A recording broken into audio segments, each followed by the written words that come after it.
जय हिंद स्टूडेंट्स। आज हम मंथली टेस्ट वीक नंबर 21 से 24 लेकर हाजिर हैं।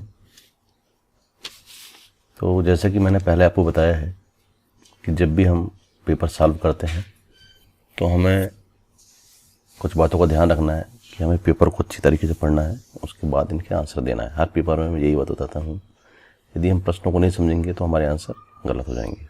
तो हमें पेपर में जल्दबाजी बिल्कुल भी नहीं करना है और हमें अच्छे से आंसर देना है। तो ठीक है, तो अभी हम स्टार्ट करते हैं। कोशिश करेंगे कि आपको मैं अच्छे से समझा सकूं, है ना, और आप एक ही बार में इनका आंसर समझ जाए। सबसे पहला क्वेश्चन है अपना, बेस मेटल की सतह को साफ करते हैं। अब बेस मेटल हम वेल्डिंग करने से पहले जो है, जो मेटल की सतह को साफ करना बहुत ज़रूरी है ना, नहीं तो वहाँ पे ऑक्साइड बन जाता है। जो ऑक्साइड रहता है वो अपने वेल्ड को प्रभावित करता है और हमारा मजबूत जोड़ नहीं बनता है। तो उससे बचने के लिए हम क्या करते हैं, बेस मेटल को जो सतह होती है अपना उसको साफ करते हैं। ठीक है, तो अब इसमें पहला बताया मैकेनिकल विधि अपना, दूसरा बताया केमिकल विधि और तीसरा बताया है ऑप्शन ए एवं दोनों, और चौथा दिया है इनमें से कोई नहीं। तो ये सिंपल सा है कि हम दोनों विधियों से साफ करते हैं। मैकेनिकल विधि मतलब जैसे अपन एमरी पेपर से घिस रहे हैं या ग्राइंडर से घिस रहे हैं, है ना, या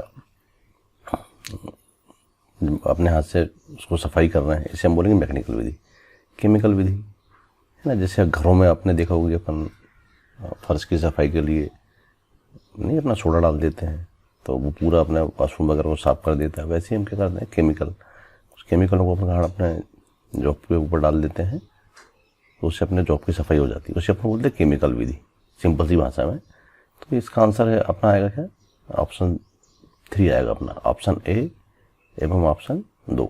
ठीक है, तो बिल्कुल नॉर्मल तरीके से हमको समझना है, ज़्यादा टेंशन नहीं लेना है और समझ के आंसर देना। तो इसका आंसर क्या आएगा अपना, ऑप्शन ए एवं ऑप्शन 2, यानी मैकेनिकल विधि और केमिकल विधि। ठीक है, अब हम चलते हैं अगले प्रश्न की तरफ। अगला प्रश्न है हमारा, अविनाशकारी टेस्ट कौन सा है। अगला प्रश्न क्या है हमारा, अविनाशकारी टेस्ट कौन सा। मतलब अविनाशकारी मतलब इसमें कोई नाश नहीं होता है, कोई नुकसान नहीं होता है। ठीक है अपना, तो सिंपल सी बात है, अविनाशकारी बोल ही रहा है वो, है ना। तो अब जैसे यहाँ जाप को बिना नुकसान पहुंचाए हुए, जाप को तोड़कर, जाप को मोड़कर, जाप को नुकसान पहुंचाना, है ना। यहाँ पे जाप को बिना नुकसान पहुंचाए हुए, सिंपल सा आंसर है ना, अविनाशकारी टेस्ट, जहाँ पे हम किसी प्रकार का नाश नहीं करेंगे, है ना, नुकसान नहीं पहुंचाएंगे। तो यहाँ पे क्या आएगा अपना, जाप को नुकसान पहुंचाए बिना, या फिर विदाउट डैमेजिंग द जॉब। ठीक है, समझ पे आ गया होगा आप लोगों को। अगला प्रश्न है हमारा प्रश्न नंबर 3। हाँ, वेल्डिंग में किस प्रकार के इलेक्ट्रोड का उपयोग किया जाता है। Which type of electrode are used in MIG public CO2 welding, है ना। मिग वेल्डिंग में किस प्रकार के इलेक्ट्रोड का उपयोग किया जाता है। तो हम लोगों को अच्छे से पढ़ना समझना। मुझे पूछा कि मिग वेल्डिंग में किस प्रकार के इलेक्ट्रोड किया जाता है। पहला बोल रहा flux coated electrode. Flux coated मतलब जो हम आर्क वेल्डिंग में यूज़ करते हैं उसका नहीं कर सकते हैं। दूसरा बेयर वायर, है ना, बेयर वायर मतलब खाली जो वायर होता है। ठीक है, तो अपन इसमें कौन से यूज़ करते हैं, बेयर वायर, है ना। फ्लक्स कोर भी नहीं करते हैं। टंगस्टन इलेक्ट्रोड, अब टंगस्टन इलेक्ट्रोड कहाँ पे करते हैं, टिग वेल्डिंग में करते हैं। कहाँ पे करते हैं, ठीक है, तो यहाँ पे इसका आंसर क्या है अपना, बेयर वायर इलेक्ट्रोड। ठीक है, ये आपको पता होना चाहिए कि मिग वेल्डिंग में हम क्या करते हैं, बेयर वायर। बेयर मतलब इस पर किसी प्रकार की कोटिंग नहीं होती है। ठीक है, इसको बोलते हैं बेयर वायर इलेक्ट्रोड, है ना। तो इसका सही आंसर है बेयर वायर इलेक्ट्रोड। ठीक है, बिल्कुल याद रखना अपने को, मिग वेल्डिंग में हम बेयर वायर इलेक्ट्रोड का यूज़ करते हैं। ठीक है, अगला प्रश्न है हमारा प्रश्न नंबर 4। वेल्डिंग के दौरान निम्न टेस्टों में से कौन सा कम खर्च में होता है। क्या बोल रहा है, वेल्डिंग में निम्न टेस्टों में से। अब वेल्डिंग टेस्ट, इसके क्वेश्चन आपको हर जगह आएंगे, है ना। इसके टेस्ट जो है अपने को हर जगह आएंगे कि ये कौन सा टेस्ट महंगा, कौन सा सस्ता है ना। तो अपने को यहाँ पे बिल्कुल हल्का सा दिमाग लगाना है, आपको इसका आंसर मिल जाएगा। वेल्डिंग के दौरान निम्न टेस्टों में से कौन सा कम खर्च में होता है ना। Which of the following test is less expensive during welding, मतलब वेल्डिंग के दौरान कम खर्च में। अब यहाँ पे दिमाग, टेंसाइल टेस्ट, इसमें खर्चा होता है भाई, है ना। दृश्य टेस्ट, इसमें कोई खर्चा नहीं होता है। सोनोग्राफी, इसमें भी अपना क्या होगा, खर्चा होगा। रेडियोग्राफी, इसमें भी खर्चा होगा, है ना। तो सिंपल सा विजुअल, मतलब देखना, हम देख के टेस्ट कर रहे हैं, हमने वेल्डिंग करी, हमारी वेल्डिंग कैसी आई है ना, उसमें दरारें तो नहीं आई हैं, उसमें ज़्यादा सिलेक्ट इंक्लूजन तो नहीं हुआ है, या कोई भी दोष अपन आँखों से अपन देख सकते हैं। तो अब क्या बोला, वेल्डिंग के दौरान हम वेल्डिंग कर रहे हैं तो हम कौन सा टेस्ट करते हैं? सबसे पहला अपना विजुअल टेस्ट ही होता है, और इसमें कोई पैसा नहीं लगता है। तो कम खर्च में कौन सा हो जाएगा अपना? ये दृश्य टेस्ट। क्या आएगा अपना? दृश्य टेस्ट। ठीक है, आगे चलते हैं अभी हम प्रश्न नंबर 5। प्रश्न नंबर 5 अपना क्या बोल रहा है भाई? ये बोल रहा है कि 0.8 mm wire diameter short circuit transfer has range of current is, है ना। तो अपने पास जो ट्रांसफर होते हैं सर्किट ट्रांसफर वगैरह, तो इनमें नहीं है, इनमें करंट की सीमा क्या होती है, तो इसके लिए अपने को थोड़ा सा स्टडी करना पड़ेगा। ठीक है अपना, तो आपको पढ़ागा तब आप इसका आंसर दे सकते हैं। ठीक है, तो इसका पहला दिया 15 से 60 एम्पियर, दूसरा दिया है 60 से 160 एम्पियर, तीसरा दिया 100 से 175 एम्पियर, या इनमें से कोई नहीं। ठीक है अपना, तो अपन यहाँ पे जब पढ़ेंगे तो हमें मालूम होगा कि अपन शॉर्ट सर्किट ट्रांसफर में कितना करंट यूज़ करते हैं, 60 से 160। कितना करते हैं अपन? 60 से 160। तो अभी सभी ट्रांसफर विधियाँ आपने पढ़ लेना है, इनमें एम्पियर की मात्रा याद कर लेना है। जैसे कि मैंने पहले बताया है कि जो मैं पढ़ा रहा हूँ ये परीक्षा में आएगा, मैं बिल्कुल नहीं बोलूँगा, है ना। इस प्रकार के प्रश्न आएंगे। अब इसमें जैसे इसमें शॉर्ट सर्किट पूछा है तो आपको अन्य ट्रांसफ़र पूछ सकता है, तो आपको सभी ट्रांसफ़र में एम्पियर की सीमा याद कर लेना है। ठीक है, आगे चलते हैं हम प्रश्न नंबर 6 की तरफ चलते हैं। कहाँ चलते हैं अभी? Which of the following is a non destructive test to detect welding defects. Welding दोषों का पता लगाने के लिए निम्नलिखित में से कौन सा नॉन डिस्ट्रक्टिव टेस्ट है? वो यार वेल्डिंग दोष है ना। मैंने बोला था कि इसमें से एक क्वेश्चन आपको परीक्षा में आएगा, इसलिए यहाँ पे बार बार इस वीक में इन क्वेश्चन को रिपीट किया गया है। ये बहुत इंपॉर्टेंट है, और आपको जो भी आप कंपटीशन के एग्जाम देंगे वेल्डर से संबंधित, तो उसमें ये क्वेश्चन आपको आएंगे, तो आपको इनको बिल्कुल याद कर लेना है ना। अब इसमें से सिंपल सी बात, नॉन डिस्ट्रक्टिव मतलब जिसपे अपन किसी प्रकार का नुकसान ना पहुंचाए, बिना तोड़े फोड़े, कौन सा टेस्ट है? अब यहाँ पे देखो एक्सरे टेस्ट है। ठीक है अपना, तो एक्सरे टेस्ट में अपन किसी प्रकार की तोड़ा फोड़ी नहीं करते हैं। चुंबकीय परीक्षण मैग्नेटिक टेस्ट, इसमें भी अपन किसी प्रकार की तोड़ा फोड़ी नहीं करते हैं। फिर क्या है अपना लीक परीक्षण, क्या बोल रहा अपना ये, इसमें भी अपन नहीं करते हैं। ठीक है, तो इसका आंसर अपना क्या आएगा? सिंपल सा, उपरोक्त सभी। क्या आएगा अपना? अपन तीनों टेस्टों में, है ना, किसी प्रकार की तोड़ा फोड़ी नहीं करते हैं, तो इसका आएगा ऑल ऑफ द अबव, उपरोक्त सभी। ठीक है, इसलिए मैंने मैं पहले भी बताया हूँ कि भाई हमें हर एक प्रश्न को अच्छे से पढ़ना है, अच्छे से समझना है, उसके बाद आंसर देना है। ठीक है ना। अगला प्रश्न है प्रश्न नंबर 7। वेल्डिंग जोड़ों का निरीक्षण कब किया जाता है ना। तो वेल्डिंग जोड़ों का निरीक्षण बहुत ही, यार आपने यदि पढ़ा है तो बिल्कुल बहुत ही सरल प्रश्न इसमें दिए हैं, और ये सब परीक्षा में आने वाले हैं। कब किया जाता है? वेल्डिंग से पूर्व किया जाता है ना, कि हम हमारे जॉब सेट है कि नहीं, हमारे जॉब साफ है कि नहीं है। वेल्डिंग के दौरान भी हम उसका निरीक्षण करते हैं कि हमारी वेल्डिंग सही हो रही है कि नहीं हो रही है ना, इसमें करंट ज़्यादा तो नहीं है, करंट कम तो नहीं है, यदि हो तो हम उसको सही कर लेते हैं। फिर वेल्डिंग के पश्चात कि इसमें कोई दरारें तो नहीं आई हैं, ज़्यादा सिलेक्ट इंक्लूजन तो नहीं आया है, हमारा जॉब में डिस्टॉर्शन तो नहीं हुआ है ना, हम देखते हैं, ये तो निरीक्षण है। ठीक है, तो इसमें क्या आएगा? इसका भी आएगा अपना ऑल ऑफ द अबव, है ना। तो वेल्डिंग निरीक्षण कब किया जाता है? वेल्डिंग से पूर्व भी किया जाता है, वेल्डिंग के दौरान भी किया जाता है, और वेल्डिंग के पश्चात भी किया जाता है। तो अपना आंसर क्या आएगा इसका? All of the above. ठीक है, अगला है प्रश्न नंबर 8। क्या बोल रहा है हमने? थर्माइट वेल्डिंग ऐसे। अब थर्माइट वेल्डिंग हमने बुक में पढ़ा, और बिल्कुल ये प्रश्न भी आपको आएगा कि कौन सी वेल्डिंग है। थर्माइट वेल्डिंग एक खालिस्तान वेल्डिंग प्रक्रिया है, तो ये नहीं एक ही वेल्डिंग है। अपनी वेल्डिंग विधियों में जो है एक ही वेल्डिंग है, जो रासायनिक वेल्डिंग है, रासायनिक क्रिया है। थर्माइट वेल्डिंग क्या है? रासायनिक वेल्डिंग है ना, फ्यूजन वेल्डिंग नहीं है, रेजिस्टेंस वेल्डिंग नहीं है, ये अलग अलग विधि है अपना, है ना। ये रासायनिक विधि है अपना, प्रेशर वेल्डिंग में नहीं है। तो इसका बिल्कुल हमको आंसर देना हो, याद कर लेना है कि जो थर्माइट वेल्डिंग क्या है, ये एक रासायनिक वेल्डिंग विधि है। ठीक, हम आगे चलते हैं प्रश्न नंबर 9 की तरफ। वायर फीडिंग डिवाइस में हम निम्न में से किसके अनुसार फीड देते हैं? ठीक है, वायर फीडिंग डिवाइस में हम किसके अनुसार फीड देते हैं? तो यहाँ पे हमको जो मिग वेल्डिंग में हम जब वायर फीडिंग करते हैं तो हमको इस चैप्टर को अच्छे से पढ़ना है और अच्छे से समझ लेना है। ठीक है अपना, उसके बाद भी हम इसका आंसर दे सकते हैं। तो हम जो वायर फीडिंग में, है ना, आपने पढ़ा होगा कि जब हम तार को लगाते हैं, है ना, तो हम जो वायर फीड जैसे 0.8, 1 mm या जो भी हमारी वांछित मोटाई है, हम उसी प्रकार का इस पर रोलर भी लगाते हैं, उसी प्रकार की टिप भी लगाते हैं, है ना। तो हम जब वायर फीडिंग करेंगे तो हमको वायर की मोटाई का ध्यान रख के ही इनकी सेटिंग करनी पड़ती है। तो उस पर हम कह सकते हैं वांछित मोटाई, इसकी मोटाई के आधार पर, तार की मोटाई के आधार पर ही अपन मशीन की सेटिंग करते हैं, ठीक है। लंबाई के आधार पर नहीं करते हैं, आर्क के आधार पर नहीं करते हैं, है ना, उपरोक्त सभी भी नहीं आएगा। तो इसका बिल्कुल क्लियर है क्या, वांछित मोटाई तार की मोटाई है, उसके हिसाब से हम क्या करते हैं, इसके डिवाइस की सेटिंग करते हैं, ठीक है। अगला प्रश्न है हमारा, निम्नलिखित में से किस विधि द्वारा पाइपों को जोड़ा जाता है, किस विधि के द्वारा पाइपों को जोड़ा जाता है। पहला है अपना प्रतिरोध वेल्डिंग, दूसरा अपना सबमर्ज आर्क वेल्डिंग, तीसरा टिग वेल्डिंग, मिग वेल्डिंग, है ना। तो एक सबमर्ज आर्क वेल्डिंग विधि, इसमें मोटे मोटे पाइपों को जोड़ा जाता है ना। तो यहाँ पे यही पूछ रहा है कि किस विधि के द्वारा, है ना। ध्यान से बिल्कुल समझो इसको।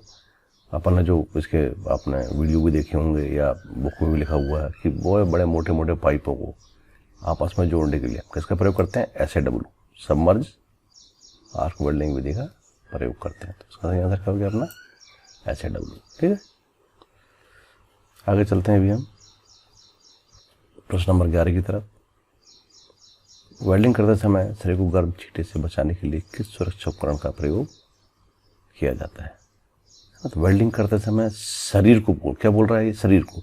यदि सिर को बोलते तो अपना हेलमेट होता है ना, पैर को बोलते तो लेग गार्ड होता है, हाथ को बोलते तो हाथ के स्क्रीन होता है। तो यहाँ पे अपना आएगा लेदर एप्रॉन। क्या आएगा, इसका सही आंसर आएगा अपना लेदर एप्रॉन, ठीक है।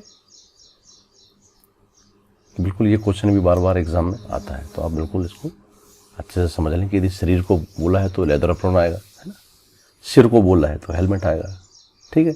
अब बोलिए ग्राइंडिंग करते समय आपको भी सुरक्षा के लिए, है ना, तो अपने प्लेन गूगल्स आएंगे, तो वहाँ पे अपने को यही क्वेश्चन को अच्छे से पढ़ के समझ के फिर आंसर देना है, नहीं तो हमारा आंसर क्या होगा, गलत हो जाएगा। फिर अगला है अपना प्रश्न नंबर 12। क्या है, यांत्रिक फीडिंग के लिए कितनी पद्धतियाँ उपयोग में ली जाती है। क्या बोल रहा है ये, यांत्रिक फीडिंग के लिए, ठीक है। तो यांत्रिक फीडिंग के लिए अपनी एक ही पद्धति है, कोई पद्धति नहीं होती इसके अंदर। तो अपन इसको एक ही तरीका है जिससे कि हम यांत्रिक फीडिंग करते हैं, ठीक है। बिल्कुल कंफ्यूज नहीं होना है, अपना एक ही तरीका है, कोई 2 3 4 तरीके ऐसा कुछ नहीं। यांत्रिक फीडिंग नॉर्मल होती है, जो तरीका है वही तरीका इसका होता है। अगला है प्रश्न नंबर 13। SMA को पूरा नाम है, तो ये तो है ना, आपको पता होना चाहिए, शील्डेड मेटल आर्क वेल्डिंग। क्या होगा इसका अपना SMA, shielded metal arc welding. अब यहाँ पर ने कहा शील्डेड मेटल आर्क वेल्डिंग, फिर शील्डिंग मेटल आर्क वेल्डिंग दिया है, फिर क्या लिखा, शील्ड मेटल आर्क वेल्डिंग दिया है, फिर कोई नहीं। तो अपना क्या है, शील्डेड मेटल आर्क वेल्डिंग। क्या आंसर है इसका अपना SMA, shielded metal arc welding, है ना। अगला है प्रश्न number 14। Metal inert gas welding विधि है, MIG, है ना, मेटल इनर्ट गैस वेल्डिंग विधि है। तो MIG वेल्डिंग क्या है अपना, ऑटोमेटिक मेथड नहीं है, सेमी ऑटोमेटिक। क्या है अपना ये अपना सेमी ऑटोमेटिक है ना। ये परीक्षा में ये क्वेश्चन भी बार बार आपको रिपीट होता है, ठीक है।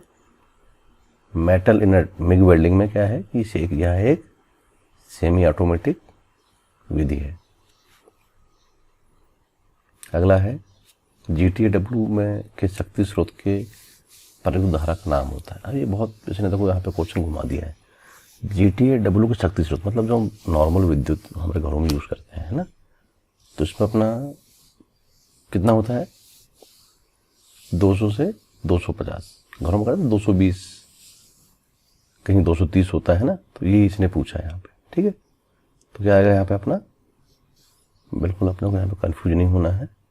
और जब हम घरों में बिजली यूज़ करते हैं ना, तो वही यहाँ पे इन्हें पूछ लिया है। कोई अलग से स्पेशल बिजली बाहर से नहीं आती है, अपना जो अपने घरों में यूज़ किया है इसको इन्हें यहीं पे अपन से पूछ लिया। तो यहाँ पे अपन क्या बोलेंगे, 200 से 250।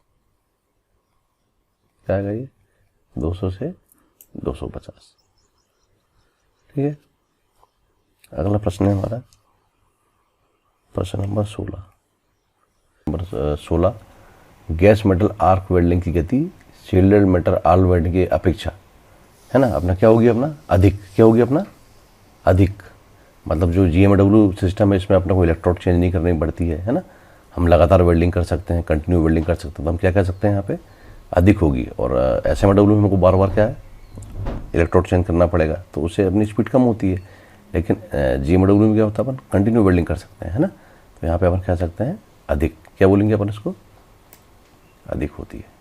ठीक है। वेल्डिंग में कॉपर कोटेड फ्लोर का उद्देश्य क्या है, उसका सिंपल सा आंसर है अपना जंग नमी रोकने के लिए, है ना। क्या आएगा इसका, अपना नमी रोकने के लिए आएगा। ठीक है, टू प्रिवेंट रस्ट, है ना, जंग से बचाने के लिए क्या करते हैं CCMS, जो अपनी मिग वेल्डिंग में अपना बियर वायर इलेक्ट्रोड होता है उसके ऊपर हम कॉपर की कोटिंग करते हैं। बहुत से बच्चे लोग उसको जब देखते हैं तो उनको लगता है कि कॉपर का इलेक्ट्रोड, कॉपर का नहीं होता है वो, उसके ऊपर कॉपर की कोटिंग होती है, तो उसे बन के कहते हैं CCMS इलेक्ट्रोड। तो उसका लक्ष्य क्या है, जंग रोकने के लिए। ठीक है, अपना बिल्कुल सही आंसर है। आगे चलेंगे हम। अब ये इन्होंने यहाँ पे पूछ लिया है SMW कितने प्रकार की आर्क होती है। क्या पूछा इसने अपना कि SMW में कितने प्रकार की, आप सीरियल मिडल आर्क वेल्डिंग जो अपनी आर्क वेल्डिंग है ना, अब कितने प्रकार की आर्क होती है, तो ये यहाँ पे आदमी समझ नहीं पाता, वो सोचेगा कितने प्रकार की आर्क होती है। तो ये इसका पूछने का मतलब ये है कि आर्क लेंथ कितने प्रकार की होती है ना, तो उन्हें आर्क लेंथ ना पूछ, क्या पूछ लिया कितने प्रकार की आर्क होती है। ठीक है, तो सबको पता होना चाहिए लघु आर्क, मध्यम आर्क और दीर्घ आर्क। ठीक है, तो यहाँ पे क्या आएगा अपना इसका ऑप्शन नंबर 3, 3 प्रकार की, है ना, लघु, मध्यम और दीर्घ आर्क। ठीक है, अगला चलते हैं प्रश्न नंबर 19 की तरफ। मिग टार्च के नोक में सिरों को खालिस्तान द्वारा साफ करें, है ना। तो कैसे करते हैं अपन, एंटी स्पेटर स्प्रे, अपना सिलिकॉन का, सिलिकॉन स्प्रे भी बोलते हैं, क्या बोलते हैं उसको अपन, एंटी स्पेटर स्प्रे, सिलिकॉन स्प्रे बोलते हैं। इसको हम स्प्रे कर देते हैं, इससे वहाँ पे अपने स्पेटर नहीं जम पाते हैं, और ज़्यादा स्पेटर जमेंगे अपने मिग वेल्डिंग टार्च के नोजल पर, तो क्या होगा, वो ब्लॉक हो जाएगा, वहाँ से अपना सीडलिंग ऐसे बाहर नहीं आ पाएंगी, अपनी वेल्डिंग ख़राब हो जाएगी। तो हम बीच बीच में क्या करते हैं, जब मिग वेल्डिंग करते हैं तो कि वहाँ पे स्पेटर ना जमे, तो एंटी स्पेटर स्प्रे मारते रहते हैं या सिलिकॉन स्प्रे मारते रहते हैं, उससे वहाँ पे स्पेटर जमा नहीं होते और हमारी वेल्डिंग अच्छी तरीके से कंटिन्यू चलती रहती है। अब आज का हमारा आखिरी क्वेश्चन है, which shielding gas is used in magnesium, है ना। तो जब हम मैग्नीशियम में वेल्डिंग करते हैं तो किस सील्डिंग का यूज़ करते हैं, इसके लिए भी आपको थोड़ा सा बेटा बुक में पढ़ना पड़ेगा, है ना, तब हम इसका कंफर्म होकर आंसर दे सकेंगे। लेकिन यहाँ पे कंफ्यूज नहीं होना है, आपने अच्छे से पढ़ाई करना है। यहाँ पे हम बिल्कुल हीलियम गैस का प्रयोग करते हैं। किसका करते हैं, मैग्नीशियम में हम क्या करते हैं, सील्डिंग गैस के रूप में हमेशा हीलियम गैस का प्रयोग करते हैं। ये क्वेश्चन भी आपको एग्ज़ाम में बहुत जगह मिलेगा, है ना। तो बिल्कुल जो मैं पेपर यहाँ पे सॉल्व करवा रहा हूँ, ये तो आपको हल करना ही करना है। ठीक है, ये आपको हल करना ही करना है, लेकिन साथ साथ में आपने इनसे रिलेटेड इस प्रकार के जो दूसरे क्वेश्चन हैं उनको भी तैयार करते रहना है। ये जो प्रश्न हैं बहुत अच्छे प्रश्न, है ना, विभाग ने उपलब्ध कराए हैं वीक वाइज अपना। ठीक है, तो इनको आप बिल्कुल स्टडी करें। अब इसके बाद जो है, मैं जैसे ही ये सीरीज़ ख़त्म होगी अपना मंथली टेस्ट 2022 की, तो मुझे 2021 के पेपर भी मिल गए हैं, पुराने पेपर हैं अपने, तो उनको भी मैं डालूँगा। तो आप बिल्कुल इनकी तैयारी करें, और इनमें से बहुत सारे क्वेश्चन आपको एग्ज़ाम में आ सकते हैं या इस तरीके के प्रश्न आ सकते हैं। ठीक है स्टूडेंट्स, तो अब चलते हैं अपन, और फिर अगले पेपर को लेकर मैं जल्दी हाजिर होऊंगा। तब तक के लिए जय हिंद, जय भारत।